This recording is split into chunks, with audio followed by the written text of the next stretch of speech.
بسم الله الرحمن الرحیم. یو ورور پوښتنه کړې ده، وایي د منافق خصوصیات او علامې کومې دي؟ د دغه ورور د پوښتنې په جواب کې باید ووایم چې دوه روایتونه د نبي علیه السلام د منافق د علامو اړونده راغلي دي. په یوه روایت کې 3 علامې ښودل سوي دي، په بل روایت کې 4 علامې ښودل سوي دي. هغه اول روایت چې پیغمبر علیه السلام 3 علامې پکښې ښودلې دي، هغه علامې ادا دي: اذا حدث کذب، و اذا عاهد خان، و اذا اؤتمن، و اذا عاهد لم یوفى، و اذا اؤتمن خان.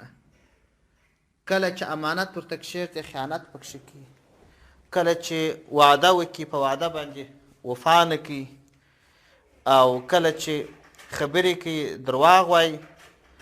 په بل روایت کې پیغمبر صلی الله علیه وسلم 4 علامې ښودلې دي. هغه 4 علامو کې دا د امانت کې چې خیانت دی دا پاته سوې ده، او 2 یو چې جنګ کوي شکنځل کوي، بل چې عهد وکړي دوکه کوي، دا پکښې زیاتې سوي دي.